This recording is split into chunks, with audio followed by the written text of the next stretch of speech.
Thank you very much. Okay. Good evening, members, officers, and members of the public who have joined us this evening. Welcome to the Executive, 17th of January 2023. We'll start with, we got apologies? Thank you, Chairman. Councillor Dugan and Councillor Jennings-Evans have sent apologies. Thank you. Okay. Members of the Executive, are we happy for me to confirm and sign the minutes of the meeting held on the 6th of December? Okay.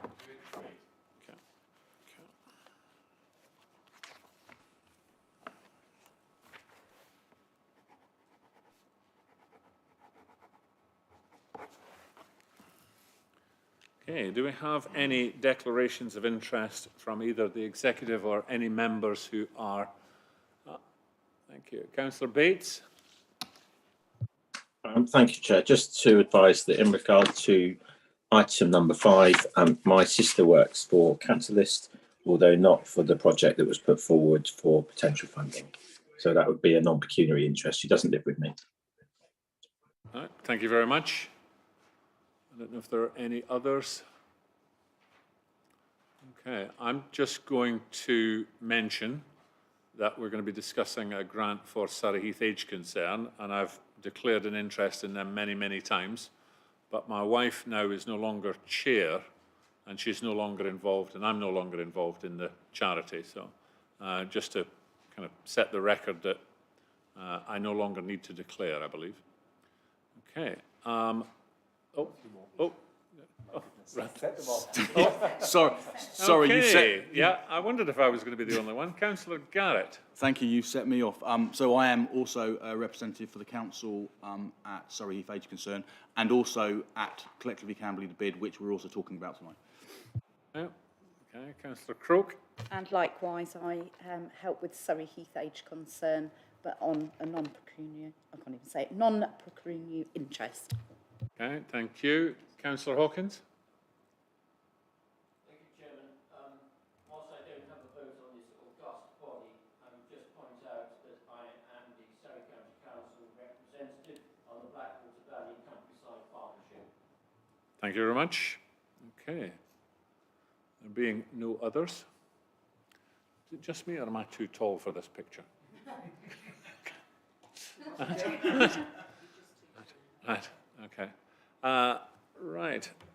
Item 4, questions from members for myself or members of the Executive. Okay, I'm going to give it a moment because I think Councillor Wheeler mentioned she was going to ask a question. Okay.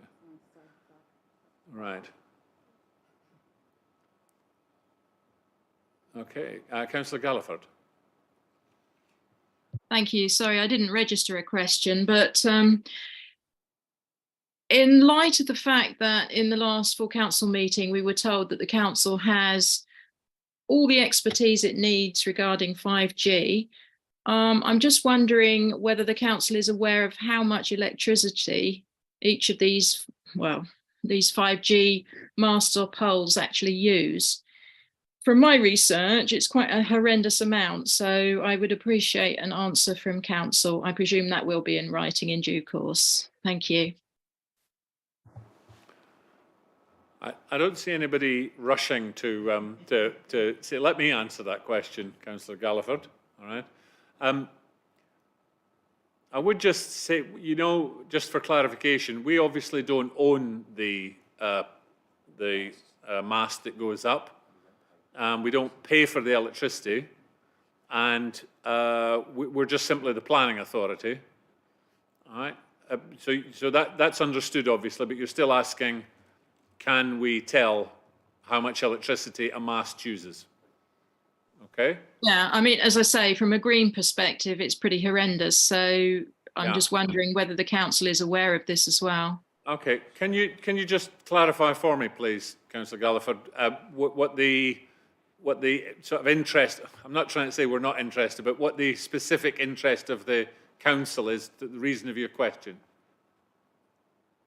I think it pertains, okay, it's not necessarily, well, in an indirect way, it's about CO2 because obviously electricity has to be generated at some point. But I just think it should be of interest, basically. Okay, all right. I guess technically the questions are supposed to be about the roles of the executive and the council, but I try and take as wide a view of these questions as possible, as you know. So we'll do our best to come back to you. I'll come back to you. I guess it's the usual, within 7 days in writing, and I'll let everyone know. Okay. Yeah, much appreciated. Thank you. Okay, then. Thank you. Are there any other questions for the executive? Councillor Bates? Thank you. Partly because I noticed that Councillor Wheeler hasn't arrived yet, so to give her slightly more time. But can I ask about fair trade and when the report is coming back to this council or to the council executive? Obviously, I've been party to some discussions, but I don't actually know when that is coming forward formally to councillors. Okay, thank you. When is the fair trade project coming back to council for the? Are we at the point where it's the next sign off, or it's just a report back? My understanding was that there was a need for a report to come back to you in regard to the motion that had been agreed to discuss that in a bit more detail. But that was 2 or 3 months ago, and obviously we are getting towards the end of the council period now. So I was just wondering whether it was coming to perhaps the next council executive or to the next full council or wherever it was coming to. Okay. Before obviously the purdah period kicks into play. Yeah, thank you, Councillor Bates. I was thinking that the report was coming back to full council, not to the executive. But Councillor Garrett. Thank you, Leader, and thank you, Councillor Bates. After the last executive discussion on the point, I know Councillor Bates had some concerns with the costs involved. So he had a separate conversation with Mr. Watson. Mr. Watson and I have discussed it. Unfortunately, Mr. Watson has been heavily involved in the budget up till now. We literally had a conversation about it last week because I was just trying to follow up on it. Once the budget is sorted and finished, which I'm pretty sure we're close to being done, we will organise a meeting and have a discussion to see what the next steps are. Okay. Obviously, the main point is that it will be back to us, full council or executive, before the end of the term. Yep, before the end of term, before the end of this term. Yep. Yes, we can bring something back before. I think that was part of the original timing, that it had to come back early in the new year, meaning well before May 4th. Yeah. It was delayed because of some of the cost implications were not tying up. So yes, we will bring it back to a council meeting before the close of the council. Okay. Does that answer your question, Councillor Bates? Yeah. Okay. Listen, I'm going to ask Councillor Wheeler's question. Maybe she's been held up or whatever, but she was kind enough to let me know that this question was going to be asked. So I'm just going to read it out. Residents of Chobham were aware of the exceptional council meeting originally tabled for last week in relation to the adoption of the local plan. In that meeting, the outcome of the consultation pertaining to gypsy and traveller sites in Chobham and Bagshot Windlesham were due to be released / discussed. As I'm sure you can imagine, the outcome of the consultation has a direct impact on the ecologists, showmen and all residents of the villages impacted. I've asked many times for a date that the outcome will be made public, and I'm as yet unable to give residents any further information on when this outcome will be published. I intend to ask the reason for the delay and when the outcome will be published at the executive meeting. The ecological information for the outcome is not impacted by Mr. Gove's planning guidance changes, so even if the outcome could be released in part, it would be helpful for our residents. Okay, so let's start. Mr. China, can you talk us through your part, please? Thank you, Leader. So in terms of the process to release this information, we have a local plan working group on the 2nd of February with various members, and we will discuss the evidence base as part of the Regulations 18 consultation for the Gypsy and Traveller consultation. In that meeting, we will agree with members if we want to release that evidence and to agree what evidence to actually release as well. There will also be a discussion in regards to Michael Gove's update and the MPPF changes as well. Once that has been agreed, it is anticipated that various documents relating to ecology and also transport will be released if an agreement by the members of the local plan working group, and this will go to a March executive meeting where this will be decided by the executive committee. So that's where we are at the moment, and at that executive meeting, a new timetable will be tabled as well. Okay, thank you. Councillor Page? Thank you, Mr. Chair. Yeah, I just wanted to say that the local plan working group is the correct forum to discuss these things. That we didn't have that because of the last local plan working group was postponed because there was a lot of new information from government. It was always going to be part of what was coming forward. There's a lot of new information that goes to the local plan working group that the officers have been preparing. So that's the right forum for it.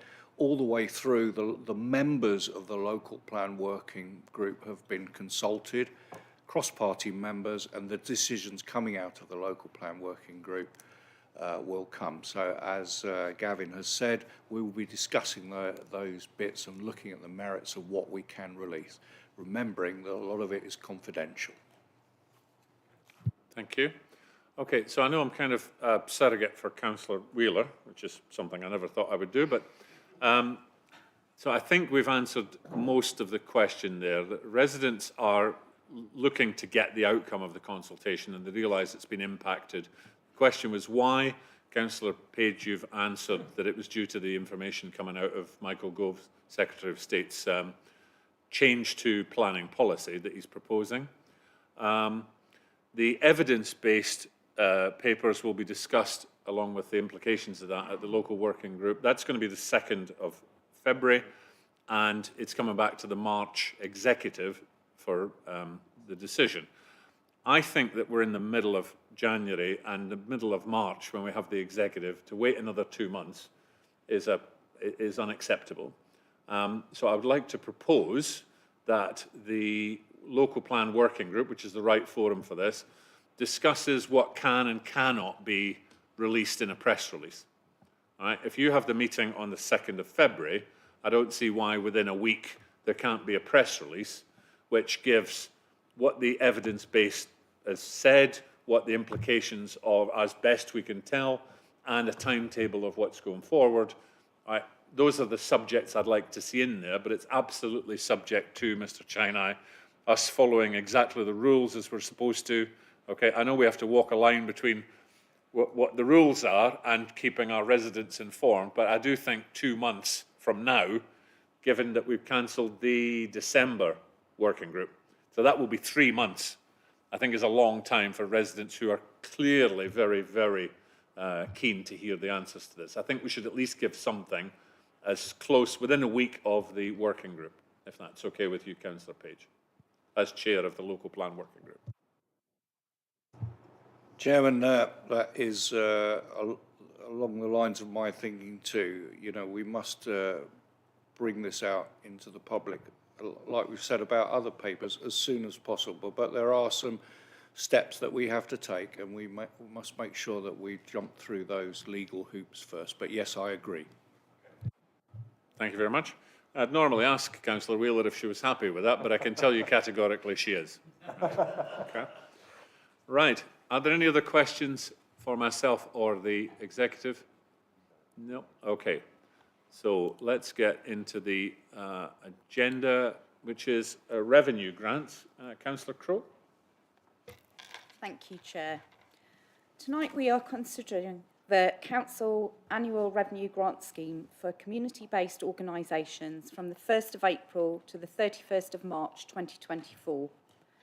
This past year has seen impacts to all our lives from the cost of living increase that continue to impact all, especially those families who are most vulnerable. In January 2022, the Council were not in a position to provide the funds from our own budgets to meet the revenue grants cost for the year starting 1st of April 2022. So at the executive meeting on the 18th of January, it was agreed to repurpose 300,000 from the Containment Outbreak Management Fund, COMF, to ensure that our voluntary sector was supported during this present year, 2022-23, and that the ring-fenced organisations being Citizens Advice Surrey Heath, Basingstoke Canal Authority and Blackwater Valley Countryside Partnership funding was secured for a period of 23-24. Ideally, we would have liked to have been in a position to provide 2 whole years of funding, but the COMF budgets did not stretch that far. During the past year, the Council have worked hard to identify and secure the funds wherever possible to minimise the impact upon the financial support that the Council provides through its revenue grants in our local third sector. The full details of this are outlined for your information with the agenda item. I'd like to commend that recommendations for this coming financial year are supported that are set out within the agenda. These are Surrey Heath Citizens Advice, 80,000, Basingstoke Canal Authority, 10,000, Blackwater Valley Countryside Partnership, 10,000, Surrey Heath Age Concern, 10,000, Camberley Central Job Club, 6,000, the Hope Hub, 40,000, Voluntary Support North Surrey, 20,000, and Voluntary Support North Surrey, the Time to Talk Befriending Service, 10,000. Also, the other in-kind benefits provided to organisations be noted. These include subsidised rents, car parking, etc. No grant awards to be made to Catalyst Support and Surrey Heath Sports Council due to Catalyst advising that they are confident of the walking football project being funded through other sources, and Surrey Heath Sports Council carrying forward their underspend from this year. I also would like to suggest the Hope Hub to be classified as a ring-fenced organisation from the 1st of April 2023. Also, notice to be given to Basingstoke Canal Authority and Blackwater Valley Countryside Partnership that the Council are not able to commit at this time to continue revenue funding beyond the 31st of March 24, and all grants be subject to service level agreements. Thank you, members. I'd also like to say we have had some questions from fellow councillors with regards to other voluntary organisations out there.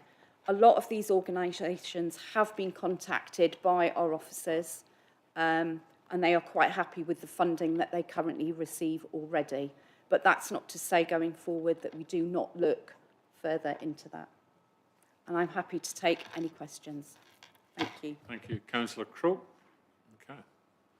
All right. It's excellent that a year ago we had to give these organisations 12 months' notice that we couldn't fund them. We couldn't guarantee to fund them a year later, and they should make alternative plans. And the bottom line is now we've found enough, primarily through the hard work of the officers and members in the Star Chamber, which has been able to find this funding. So that's excellent. Even though we can only do it for a year, at least we're taking it a year at a time, which is great. So, okay. Yeah. Oh, Councillor Tapper. Thank you, Leader. Yes, so I'd like to express my concern about the reduction in the grant for voluntary support in North Surrey. My question basically is, how is this justified? It's a 1/3 reduction, which is a substantial amount of money. This organisation delivers volunteers important services, not the least of which is manning things like the COVID vaccination centres. I wonder whether the council has seriously considered the potential impact to the community of the reduction in funding for this very important service, and have plans in place to meet the requirement for the services that are delivered out of its own resources if they cannot be delivered by VSNS because of this reduction in funding. Thank you. Councillor Crowe. Thank you, Councillor Tapper. We have looked into this. Voluntary Support North Surrey do have a very healthy reserve, and this has been discussed. And the reduction that we've given has actually gone to help the Hope Hub as well. And I don't know if the leader would like to add into that. Okay. No, I think there was two parts to Councillor Tapper's question. One was, have we given it serious consideration? And the short answer is yes, of course we have done. And as Councillor Croke said, there was a pot of money. We tried to keep it as close to the original pot as possible. The officers went through in pretty fine detail the position of each of the charities, as in, you know, the reserves and how much they were contributing, etc. And it was deemed that Voluntary Sport North Surrey, with a £20,000 grant and a £10,000 to the Time to Talk project, was sufficient for them to carry on and not impact their services to Surrey Heath residents, and that I think it was 9,000 of that went to increase the Hope Hub, where they're doing a very, very difficult job, in a similar vein to Surrey Heath Citizens Advice. So we're confident that we won't need to, Councillor Tapper, identify resources within the council to do anything that the VSNS is doing. Okay. All right. Would you like to? Does that answer your question? It certainly gives food for thought.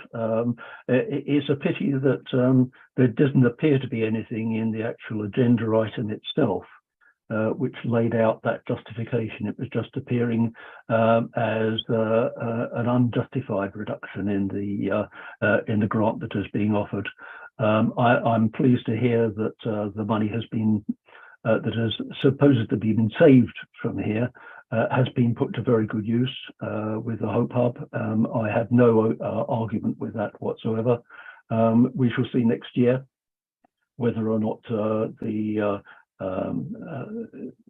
willingness to make a reduction in the grant of this magnitude actually does meet the requirements, and that Voluntary Support North Surrey doesn't have to come back again and ask for it to be once again increased. Thank you. Okay, thank you very much. Councillor Bates. Thank you. I'm going to have a similar theme to Councillor Tapper in terms of the Voluntary Support North Surrey. But firstly, can I just say I do agree with the earmarking for the Hope Hub. I think that's sensible and wise. But I don't see any justification for the reduction in Voluntary Support North Surrey. None's contained in the paper. We've just heard that they have substantial reserves, and according to the paperwork on page 22, it does indeed, on the face of it, sound like it. Their unrestricted reserves were estimated at £250,000, and that on the face of it sounds quite a lot. But if you look at what the operating costs are on the previous page, that's £540,000. So actually, 250,000 is not actually very much at all in that context. My wider concern, though, is not actually the internal workings of Voluntary Support North Surrey, but the fact that, according to page 22 and the third paragraph down, the findings highlighted that infrastructure organisations, including voluntary support, VSNS, is driving value for money and more. So it was important to receive feedback. They value the services that they offer. It then goes on to suggest the minimum of 20,000 be supported, not that 20,000 be offered.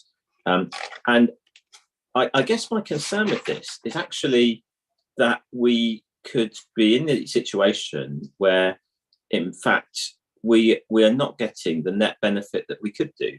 So actually, by giving, it's a similar situation to the Vice Bureau, by giving an organisation money, they actually make that money even more valuable than whatever we give them in the first place. And that is the concern that I would have. So what they're trying to do is to increase community cohesion and resilience of community groups and things like that, which would actually mean that the council has to do less of this sort of thing. I must take issue with the perception, I think, that we can't afford it. And politicians over the next few months are going to be arguing, I think, about what they can or can't afford. But as long as you legally, you can decide within the overall budget to spend whatever you want. And if a decision is being taken here to cut this by 10,000, then inevitably it means that £10,000 is either going on something else or being cut from the budget. That is a political choice. It doesn't matter which way we dress it up. That is a decision of this administration, maybe right or wrong, but that is not something that is just, oh, well, we can't do it. We can do it. It's actually a choice. I can't see the justification in it myself. I am worried about how it might impact in LD, but I do accept it is the executive's decision at this point. Thank you, Councillor Bates. I do take your point. That there are decisions to be made. I know you used the word political. I can't think politics was actually in this one. The executive looked at the sum of money. We've got 3 ring-fenced organisations which take 100k. We decided in order to try and help the budget, bearing in mind we just got a briefing by Mr. Watson the other night, an all-member briefing on the difficulties we're going to be facing going forward. And we took a decision that we would try and keep the money about the same overall. And it was decided that we wanted to increase for the Hope Hub, and we decided that VSNS was the right place to reduce by basically the same amount. All right? But you're right, it was a decision that we made, and that's where it came from. Okay. Would you like to come back? Well, I think you've reiterated really that actually that this is a decision that you've made. Now, you can call that part political. It is, and challenge that, but I didn't say party political. I said political. It is every decision that a council makes, every councillor, whatever the rosette they wear, make decisions about public money. We're going to come on to some other ones later on, I suspect, and we'll come on to see, a decision's being made here to cut £10,000. That's in essence a decision you've made. I can't see a justification for it, but I do accept it's not my decision to make. Okay, thank you. All right. Are there any other questions for Councillor Croke on this paper? No? Okay. So, Councillor Croke has asked the members of the executive that we resolve that, and I'm going to go through the list again. The revenue grants be awarded as per the list in Little 1. The benefit in kind are noted. No grant awards to Catalyst Support and Surrey Heath Sports Council, as was noted. I would just say here, the Hope Hub be classified as ring-fenced organisation from the 1st of April. If Councillor Croke, you don't mind, I think we should say for 3 years on that list, because I think we ring-fenced Surrey Heath, Citizens Advice, Basingstoke Canal and Blackwater Valley for 3 years. I think if we don't, we're kind of saying they're ring-fenced forever. And I think we should be able to review that in the future. So I think 3 years needs to be added to small 4. Notice to be given to Basingstoke Canal. All right. Again, they will react as the other charities did with disappointment. But again, it doesn't mean to say we're not going to.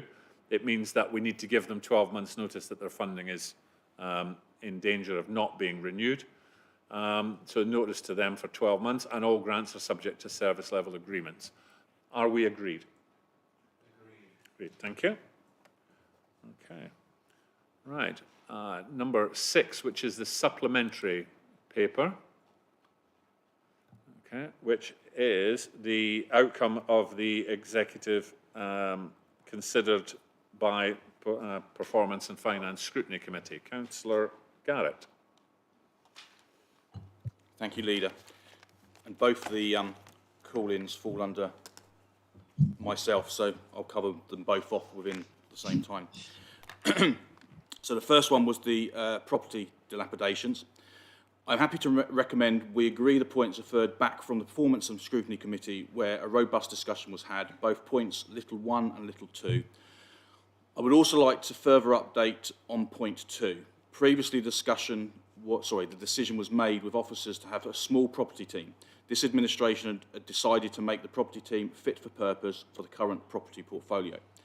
This is ongoing. For the leisure properties, we have hired a surveyor on a temporary contract to ensure the various lease contracts are up to date, and we are creating a technical service team as part of our property management strategy. Overall, these changes will add a significant focus and resilience to the team.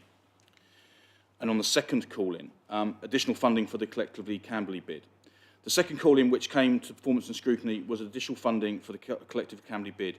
I'm happy to recommend we agree with points little 1 and little 3. With reference to little 2, I would like to clarify this point as brought out within the initial paper and also discussed during the call-in. This will be delegated to portfolio holder for economic development and transformation and strategic director environment and community, and monies will only be granted once an appropriate business case has been received for each event. I would also like to add in point 4, which on the night it was clear there was a little to no support for the nighttime economy event from the original paper. This was something which was agreed with on the night of the meeting. And I'm happy to answer any points, questions, etc.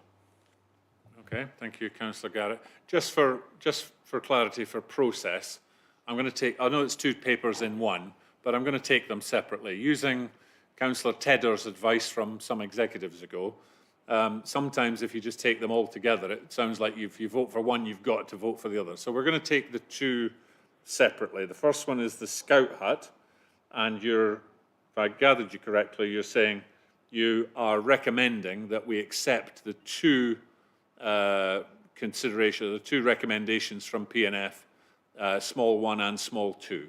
Okay. Has anyone any questions on the Scout Hut part of the paper? Okay. No. Okay. So I'm just going to ask the executive to vote on that. All right. Are we agreed that we will accept that the £12,000 offered by the parent organisation will be ring-fenced as is written down in small 1, and that the council's inspection regime for leased properties will be reviewed, and as Councillor Garrett has said, is being reviewed, and will be subject to regular inspections? Agreed? Agreed. Okay. Then we go on to the next one, which is the bid grant. And there were 3 recommendations, and you've decided that it should be 4. All right. And you accepted 1, 3, and proposed 4. And we might just need clarity on 4 just to make sure we know what we're talking about. And with 2, I think you said basically you're happy with the recommendation in the original paper, which appears to be very, very close to the P&F recommendation. Okay. So are there any questions on the second part of the paper, the bid? That's the bid, the bid grant. Councillor Bates. Yeah, apologies, but I can't see point 4. So no, maybe it's a point 4 that Councillor Garrett has added in himself. Okay, I didn't catch what he said then. I know he referred to a point 4, but would you mind reading it again, just so we can understand? Happy to do that, Councillor Garrett. Yes, Councillor Bates. So basically the paper that you've got is from the P&F committee, and when I read it, I noted that on the evening I made it clear that we were going to drop that point. So I'm adding in point 4, and point 4 will be, I would also like to add in point 4, which on the night was clear that there was little to no support for the nighttime economy event. So basically we're going to add in that the nighttime economy event, which was on the original paper, will be removed. Okay. Does that clarify it, Councillor Bates? It does. I'm not overly happy with point 2, but I think everyone's moved forward in a mutual way on this. So let's accept that for what it is. Oh, thank you. Okay. Are there any other questions on this part of the paper? No. Okay. Right. In which case then, members of the executive, are we happy to support the adding in the supplementary estimate of 5K, which is what it said?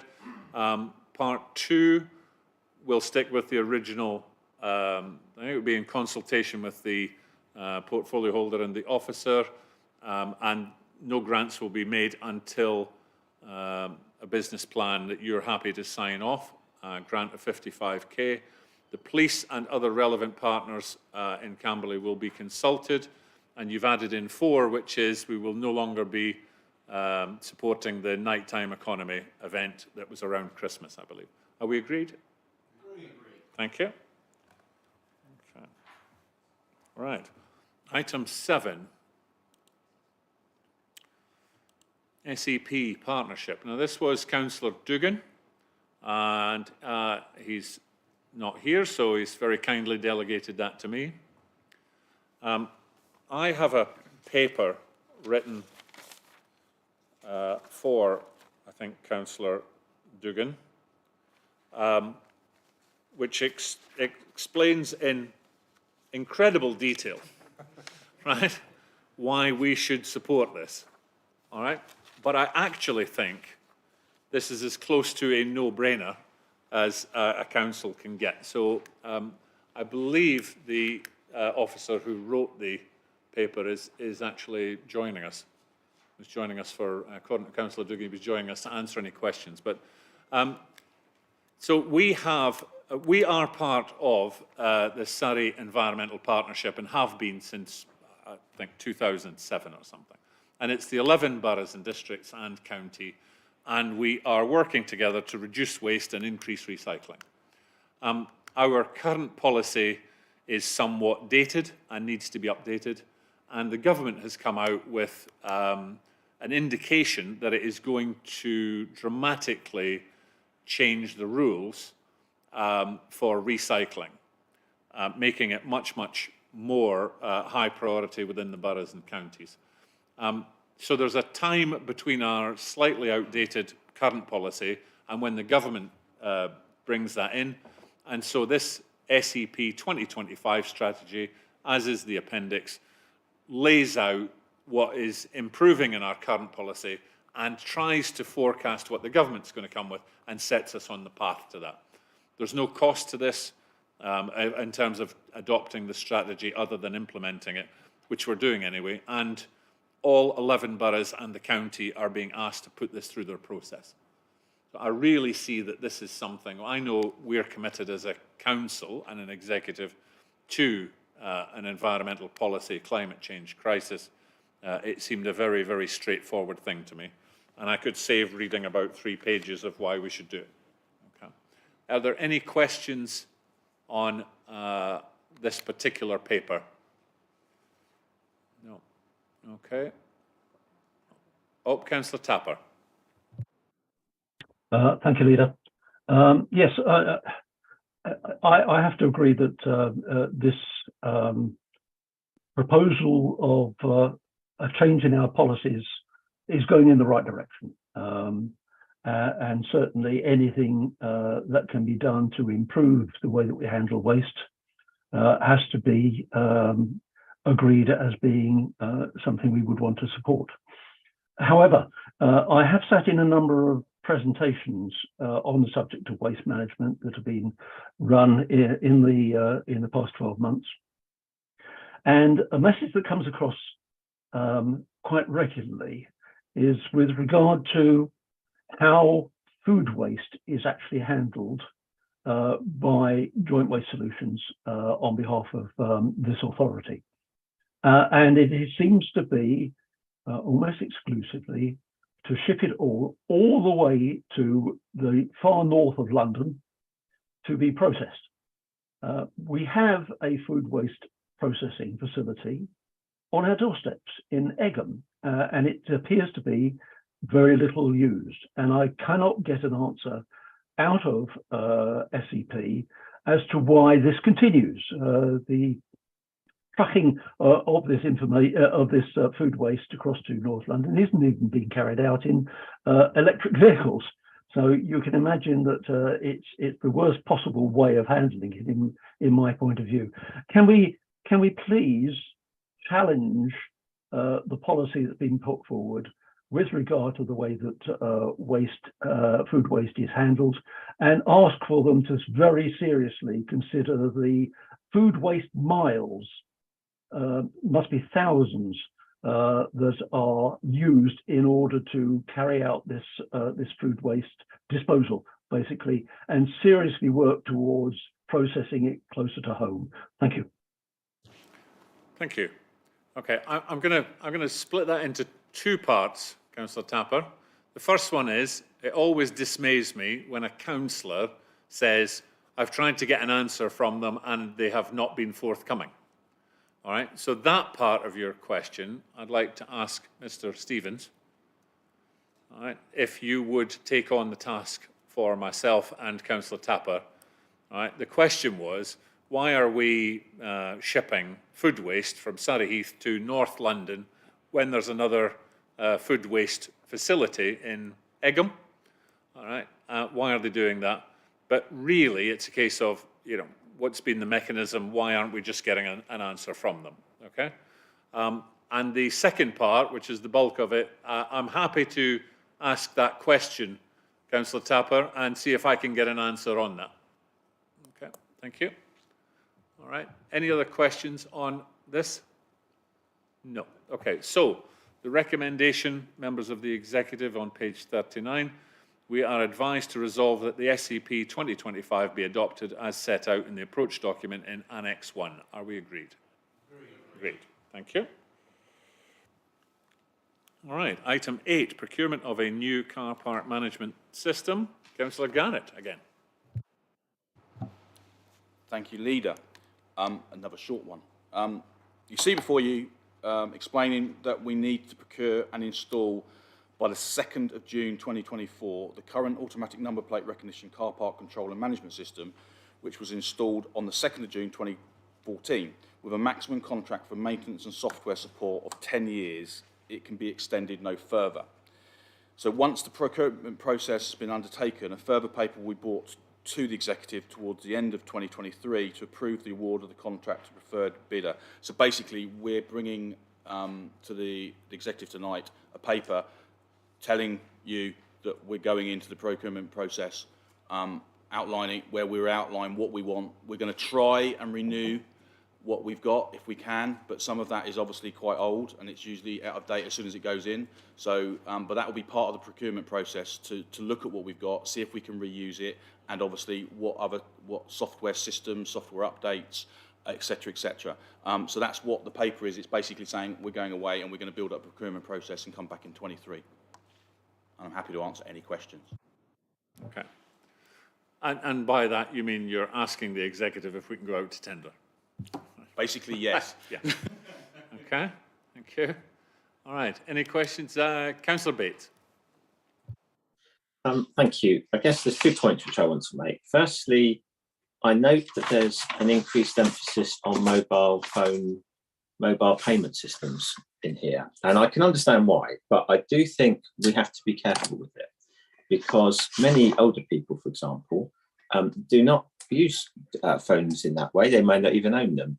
So I think we just need to be a little bit cautious here. It's not covered in the equalities or in the equalities section in regard to individuals for whom they either don't have a mobile phone, which tends to be older people, or others who may find using a mobile phone to be difficult.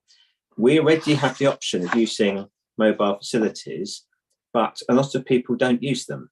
So, and that is why they're accused in our main car park. So we just need to be cautious around that. I'm not saying that we shouldn't go down technological routes, but we just need to be sure about protecting older people who may not have them. The second area is one that I have raised a number of times, and I might as well raise it again tonight, which is, can we look at the idea of different payments for different floors? It is obviously the case that certain car parking areas are more valued than others. People don't generally want to go onto the top floor, and as a result of that, you end up with uneven use of car park. So my view is I think at least it should be mooted in the contract that we would be open to the idea of that, to encourage cheaper parking at the top, more expensive parking at the bottom, and with the idea of technological options on that so that people can automatically park in that way. It may not be ready yet, but that is going to be the way it's going to go, and we might as well look at it now. Councillor Garrett? Thank you, Leader. So reference the first point, we will make sure that within the procurement process we consider cash-only options as well, because I know recently there's been a few issues where people couldn't put cash in certain machines, which we identified and have been working on. But I totally understand that not everybody's got smartphones, and this is obviously something we need to look at, so it will be certainly, I'll make sure this is in the procurement process. As far as the point you made, which you have made before, and I did discuss with officers, and it looks like the option isn't totally available at the moment, and if it is, it's really expensive. But what I will say to you is, off the back of this, we'll make sure that we add it to the procurement process, at least can be looked at and be brought back within the paper that comes back. So ask potential tenderers to propose something if they can technologically support that. Yes. Okay. Councillor Hawkins, you had your hand up.